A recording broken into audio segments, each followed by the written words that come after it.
a bit confused. And then it quickly became apparent that no, something was happening inside Lindt Cafe. Now, our cameras were quick to set up, and obviously we're right next door. We've been bringing those pictures ever since, been coordinating their response to this incident from that level and all of the buildings surrounding. This place is completely surrounded by police. We won't go into too much detail about what they are doing, obviously, for obvious tactical reasons there, but they are watching very carefully and trying to assess exactly what is going on inside, as we all are. Right now, our hopes and our hearts are with the people, the employees and the customers that are trapped inside this cafe.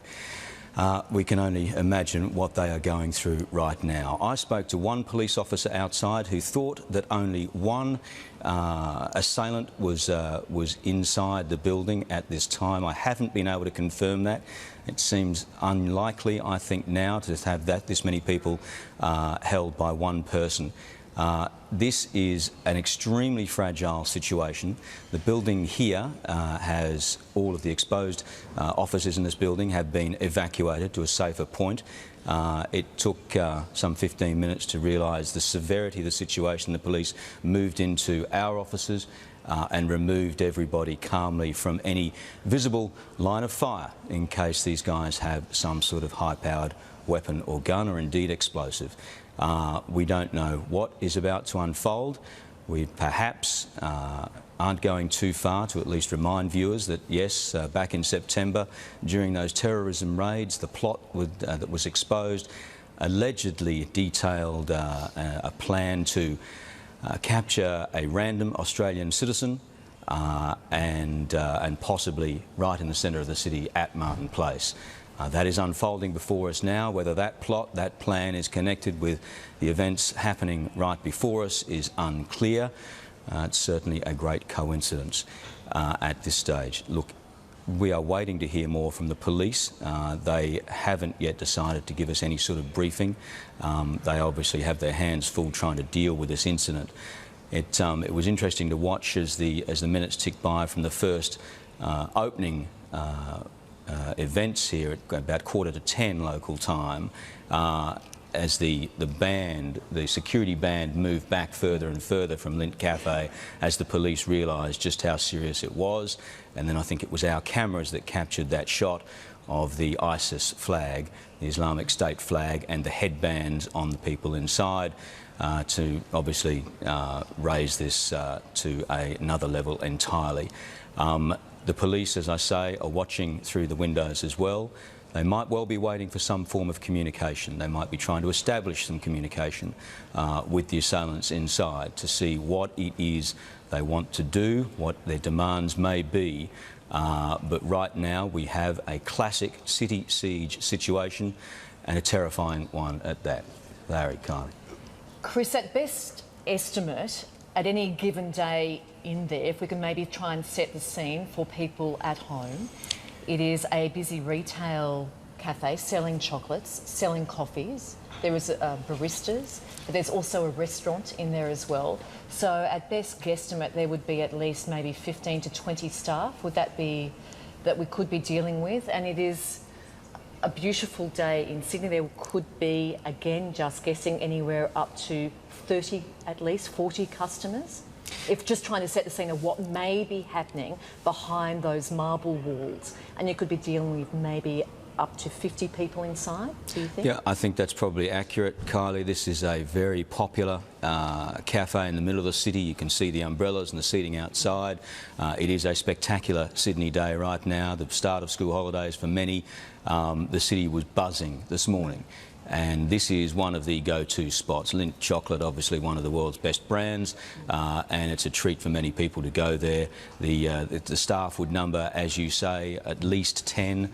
There are back rooms, kitchens and offices behind the service counters, and then in front of the service counters, just beside where those unfortunate people are standing with their hands in the air, there would be probably 10 tables, each able to sit 4 people. So there's 40 plus 10 staff. There's 50 people at a rough guess if the place was busy, and I'm assuming that on a day like today it would have been busy. Yeah, we've seen there at the windows, we're seeing some one person with a T-shirt, a Lindt staffer there, and also possibly a customer beside them. So thoughts are with them right now. It appears, Rizzo, that that flag has taken up a new position there. It looks like it's coming across to the other window. We're crossing now to this coverage, of course, will continue, and here is Laurel Irving. Because we're unclear what is actually happening, we are being evacuated. So what we want to do now is cross to our Melbourne newsroom. Laurel Irving is in our Melbourne newsroom now. Laurel. Good morning. Thanks, Larry and Kylie. Yes, we pick up this 7 News special coverage of this unfolding crisis here in Laurel, Sydney. can you hear us? We need to cross to you in Melbourne now. We're unclear of what is actually happening here in the Sydney newsroom because of the location, but we're having trouble getting through to Laurel. We'll get to Laurel shortly. Yeah. Rizzo, just on, you mentioned before, we haven't heard much from the police. In this set of circumstances, you wouldn't, Chris, would you expect to hear that much at this point? It's all operational and they wouldn't want us to know. Larry, right now it'd be totally operational, and to be frank and to be not being in any way rude to the police, I don't think they would know right now what is happening inside. We'll be waiting for messages. That there will be translators working on that flag and to try and work out exactly what it says. But yeah, all right, unknown. We've have our link now with Laurel Irving, and the coverage, of course, continues right here on 7. Laurel. Thank you, Larry. Thank you, Kylie. And yes, 7 News will continue this special coverage of this unfolding crisis in Sydney. Faye in Sydney's Martin Place is currently the subject of what we believe is a terrorism activity. I'm joined in the studio by Nick Etchells. Nick, this is pretty much our worst case scenario, isn't it?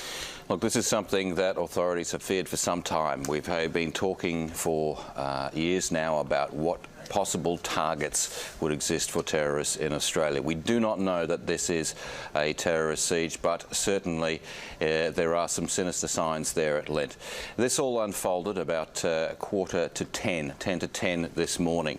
What initially seemed like a hold-up dragged on for half an hour, 20 minutes, and then we saw staff inside that Lindt facility, right in the heart of Sydney, right on Martin Place, forced up against the windows. They had their eyes closed, they had their hands up, and then we saw a flag with certainly Islamic writing on it placed up against the window. We don't know what that said. We've got translators working on that. There has been some suggestion that is an ISIS flag, but we are working on confirmation of that. We also saw a man inside that building. We believe there may be 2 gunmen at this stage. One of them we saw on some footage earlier with Islamic writing on a black headband.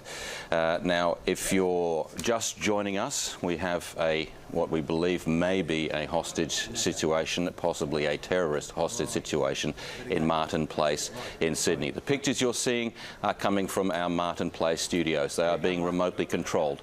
The voices you're hearing are myself, Nick Etchells, and Laurel Irving in Melbourne. The Channel 7 offices in Sydney have been evacuated by police. Their front windows face directly across to where this situation is unfolding, and Laurel, we understand that the buildings and areas around there have been evacuated. Look, this is a very busy time of year, of course. Everybody's Christmas shopping. A lot of schools have shut down, so there are a lot of children around. The centre of the city is a very busy time this time of year, and to be having a morning break in a chocolate shop, as so many of us do, and then for this to happen, I think is just chilling. And of course, we first thought that this was simply an armed hold-up scenario this morning, and then when we saw those pictures of what appears to be an Islamic State flag in the window of the Lindt Cafe, I think that was when a cold chill certainly went through me, and we had a sense then of what this could become. Important to point out, we've had no official word that this is ISIS related. There certainly is, though, a very large police presence in and around this area. We saw police go into the building a little earlier, and then come out with their guns pointed, but they were backing away. So they've obviously gone in to try to get some sort of sense of how this is playing and what the scenario is in there. But we're not sure, of course, what official communications are going on behind the scenes. Important to remember too, I think, that Australian officials and authorities are no doubt well trained for this sort of scenario. We've been talking for several years, of course, about the possibility of serious terrorist threats here in Australia, and these are scenarios that no doubt would have been played out many times in training scenarios, which of course is quite different, but this is what people have been preparing for, and we saw earlier this year that there were a number of arrests, and that Martin Place terrorism raids was named as a potential target, Nick. Those raids took place. New South Wales Police in September this year did simultaneous raids across Sydney and stopped what they said was a plot to behead a random Australian in a public place, possibly Martin Place. We do not know at this stage that this scenario is in any way linked to those threats. What we do know is we are having to be very careful with the pictures we show you. We are leaving this on a wide shot. We do not know what is going to happen in that building. However, we do have people monitoring the situation and the cameras that can see more closely, and what we have seen in the last few moments is one of the hostages against the window has been told to sit on the ground, and another hostage has come and stood in their place. Now, we're hoping to cross again to Chris Reason sometime soon, just to recap on what's happened so far this morning. It began as what we thought was a hold-up situation in Lindt Chocolate in Martin Place. This is a very popular holiday spot. It's one of the premium chocolate brands, and they do a roaring trade at Christmas time, in the school holidays. Families are in town, they want to pick up supplies, stop for lunch. It's a very popular cafe spot. Grab some chocolates for their Christmas celebrations.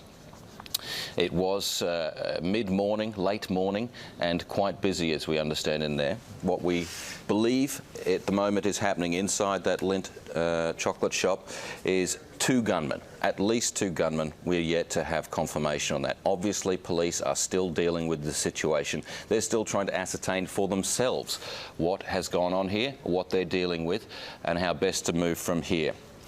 Up to 12 hostages, we believe, are inside that store, including some of the staff from Lindt Chocolate. We have seen staff members up against the window. At about 10 to 10 this morning, we saw hostages placed up against the windows. They had their hands in the air. They had their eyes closed. Some of them were forced to hold up a flag with Islamic writing on it.